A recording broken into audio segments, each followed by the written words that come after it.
So October is officially done, and that means HALEoween is history. Until next year, at least. HALEoween was a good one for me this year. I dressed up as the human spider, if you missed it on my Instagram account. And it was really fun not only making that costume, but also dressing up as it for a work party and for a little Halloween party I did with friends. So I would honestly say that it was a win in my book. I had a blast this last October watching Halloween-themed movies, whether it was a horror film or a spooky film. A film that kind of gets you at the edge of your seat. A movie that is fitting to watch in October. I was also able to watch a lot more movies than I anticipated this month, mostly because the first 2 weeks of the month I had COVID. Yeah, I tested positive at the beginning of the month. And so it led to a lot of time to quarantine. And when you're finished with all your homework and all your other duties, there's not really much you can do when you're in quarantine except for watch movies. And so it allowed me to watch more movies than I had anticipated, which kind of ended up working out really well for me in the end. And so in this video, I will just simply be reviewing the movies that I watched this last month. And so by the end of the month, I was able to watch 15 movies and a TV show. And so let's get started. Now, the first 3 movies I want to talk about are all directed by Tim Burton. I've got Sleepy Hollow, which was a first-time watch, Corpse Bride, which was a rewatch, and Sweeney Todd, which was a first-time watch as well. If you want to hear my thoughts on them, go ahead and check out my Tim Burton complete filmography video where you can see my reviews for all those movies. So that brings us to the first movie that I watched in October, and that was Hitchcock. After watching Psycho and also making my 11 out of 10 video for Psycho, I was really in a Hitchcock mood, and I've always really enjoyed this biography for Alfred Hitchcock's life. It talks about struggles he was having with the movie studio, as well as like his own personal struggles, whether it was health problems or marital problems, and it really just gives you a behind the scenes look at what his life was like while he was filming Psycho. Is everything completely 100% accurate? I'm not sure. I wouldn't be surprised if it wasn't. This movie definitely takes some liberties in some areas where I kind of question if that was actually something that happened to Alfred Hitchcock or not, but regardless, it's a movie that's enjoyable because it's talking about a director that I love, and Anthony Hopkins gives an amazing performance. Next up, I watched Whatever Happened to Baby Jane, which was a first-time watch for me. This whole movie just really reminded me of the film Misery. I mean, obviously it's not nearly as graphic, it's not really graphic at all, but just the whole idea of one person being stranded in a house and they're trying to get out. Totally similar vibes to Misery as I was watching it. If you're wanting to watch just a movie that really frustrates you, then this is that movie, because there are so many instances where the character is so close to escaping or so close to reaching out to someone, and then something happens that prevents them from doing so. It's one of those movies where just one bad thing happens after another. I don't know, it's a very frustrating movie to watch. And that's not a downfall to the movie. In fact, if anything, good on them for making a movie that's so frustrating and had me so engaged. I think my biggest con with the movie was that the characters are just kind of dumb in some cases. If you want to know more about what I'm talking about with, like, there just could have been some smarter moves done, just comment below and I'll let you know. I don't really want to dwell on it too much right now. But the performance by Bette Davis was very creepy. Joan Crawford also does a great job. Next up, I watched The Cabinet of Dr. Caligari, which is a 100-year-old movie. I don't know if you guys realize this, but this film was released in 1920 and we're in the year 2020. Ha! Newsflash. It feels really strange to watch a movie that is so old. Like, you're watching it and you realize how much has actually happened since the filming of that movie. Like, to watch this movie and then think about a movie such as like Avengers Endgame, which came out just last year, it's so crazy to see how much film has changed over the past century. It's considered to be one of the first horror movies. The sets are very bizarre and very just obscure looking. Did it scare me, or did I think it was scary?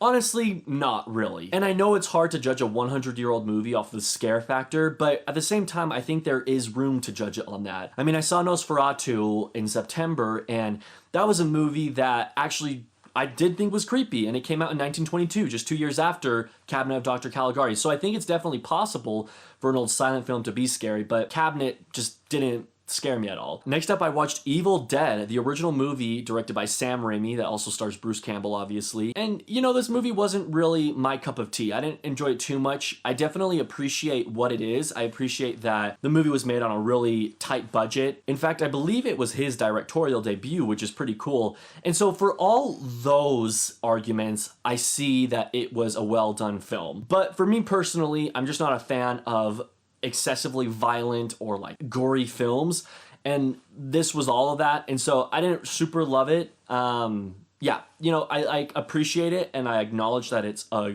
job well done. It's just not my kind of movie. Next up, I watched The Hunchback of Notre Dame, the 1939 version of the film. My interest from this movie originally stemmed when I found out about the silent film. I didn't really have a huge desire to watch the silent film. For some reason, I was more drawn to the 39 version. I think the main reason was because it was released in 1939, and that's one of my favorite years for movies. And also, it stars Charles Lofton, which I know is a famous actor from the black and white film era, and I've never seen a film of his, so I wanted to check it out. Plus, it has Thomas Mitchell, which I'm a sucker for Thomas Mitchell. Maureen O'Hara is also in it, and if you're not familiar with who she is, she was the star of Miracle on 34th Street. And so basically, like, all these reasons led me to watching Hunchback of Notre Dame, and I absolutely loved it. For a first-time Charles Lofton watch, it was not disappointing at all. He gives an incredible performance. In fact, I recently made a list on my Letterboxd account where I keep track of all my favorite performances of all time, and instantly after finishing The Hunchback of Notre Dame, I added that to the list because it deserved a spot. The sets are absolutely beautiful and really just breathtaking. It looks very good, but I love the story of Hunchback of Notre Dame. I love the character Quasimodo. He's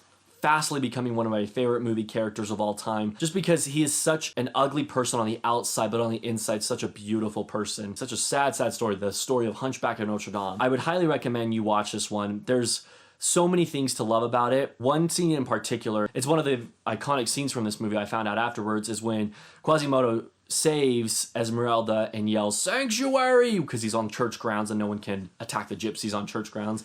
I just love that scene where he's yelling "Sanctuary." And then I rewatched Nightmare Before Christmas, which is actually becoming a tradition of mine that I didn't even intend to become a tradition. But I've watched it every October since 2018 and might as well not stop here. I love Nightmare Before Christmas. What else do I have to say? And then I saw The Grudge for the first time, and I did not like it that much. It was kind of funny though, because my roommate that I watched it with, his sister used to tease him about The Grudge when he was a kid. And so when we were watching it, I feel like he was like experiencing some PTSD from horror stories his sister would tell him.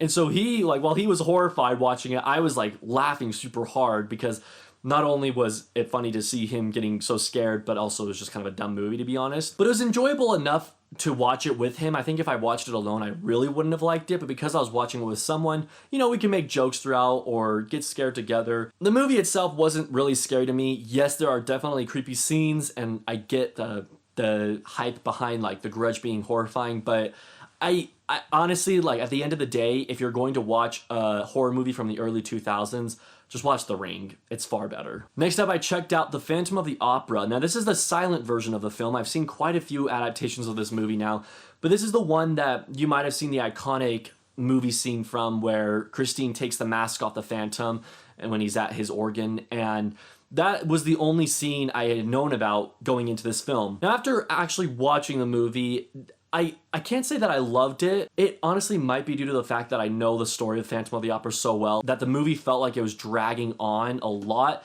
felt like it was going very slow. But other than that, everyone was so dramatic. Like, I know that silent film era, they have to be more dramatic because they can't put words into the movie, and so they really have to show their acting through their actions rather than through what they say. I get that whole argument, but it was just so dramatic to a point where it like wasn't even really enjoyable for me because I don't know, I was just thinking, this is like so cheesy, they're being so dramatic. Also, in most scenes, I thought Eric, the Phantom, his mask was even scarier than his face. So I don't know if that was intentional, but this mask is horrifying in this movie. Next up, I watched Come Play, which is a new theatrical release of 2020. And in fact, I just saw this last week. I'll be honest, even seeing the trailers, I never had high expectations for this. I never expected it to be super good. But Gillian Jacobs is in it, and I want to support her because she's a star from Community. So it's like, oh, she's getting places. Like, I want to see her in other movies. But also on top of that, it was in theaters, and I haven't seen a movie in theaters since Tenet's release, and so that was the real reason I really wanted to see it, because I just wanted to be in the theater again, just wanted to get some movie theater popcorn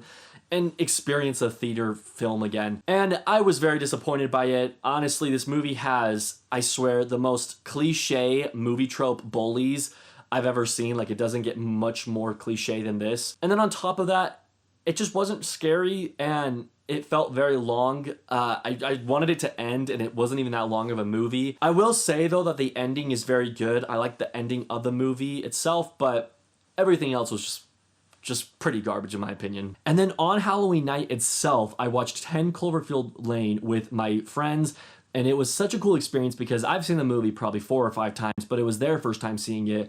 And to watch their reaction to the constant twists 10 Cloverfield Lane throws at you was so entertaining. It's kind of like the equivalent to watching Parasite with someone or Psycho with someone for their first time. You just enjoy seeing their reaction, and 10 Cloverfield Lane was definitely one of those enjoying experiences. I love this movie so much, and so I had to show my friends, and they liked it too, which I was really happy about. And then when some of my friends left, I had a few of my roommates still over. I mean, obviously they live with me. And we decided to watch another movie, and Arachnophobia was a film that I had been wanting to watch all month long, and I kept procrastinating watching it. And finally, Halloween night, I was like, well, I mean, I gotta watch it tonight. Halloween's over. So I watched it after John Goodman's 10 Cloverfield Lane, and I didn't even intend to have a John Goodman double feature on Halloween night, but it ended up being that way, and I'm not complaining because John Goodman's great. Arachnophobia wasn't good. I won't lie though, this is probably the most I've ever screamed in a movie,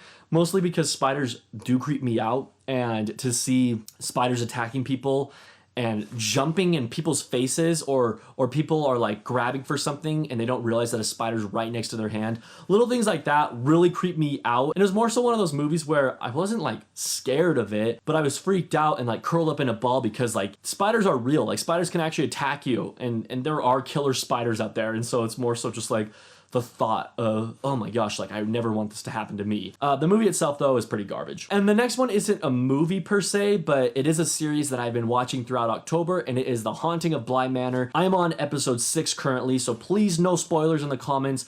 So far, what I've seen, I really, really like it. A lot of people are not paying recognition to The Innocents, which is based off the same book that Haunting of Bly Manor is.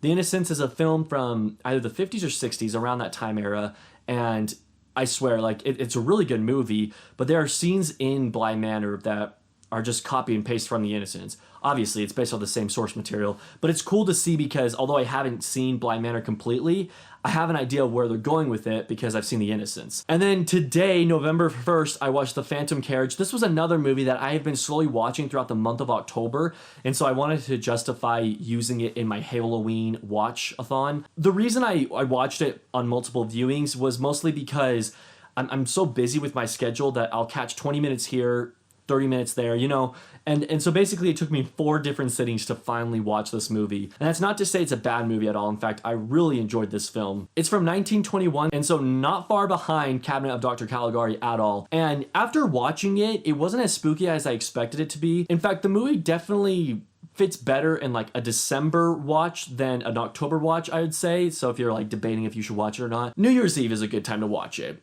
Yes, it definitely has some spooky elements to it, but overall it's not a scary movie, I'd say. But it's basically a darker version of A Christmas Carol. A man who has done a lot of wrong in his life, he has a chance to see the wrong that he has done. He basically gets like a second chance at living, and I'm a sucker for these kinds of stories. I love It's a Wonderful Life, and I got serious It's a Wonderful Life vibes when I was watching this film. Plus, the main actor of this film, not only did he direct it and star in it, but he's also the star of Wild Strawberries, which is my favorite Ingmar Bergman film. There are also some visual effects used in this movie that feel way ahead of its time. I don't even know how they did some of the things by today's movie standards. The fact that I'm questioning how do they do that special effect and it's nearly 100 years after the movie was made, to me that itself is a testament to how good the movie is. In the final 5 minutes, man, good stuff there. I'd say overall, if I were to choose a favorite from this month, my favorite would have to be The Hunchback of Notre Dame. Second would probably go to The Phantom Carriage.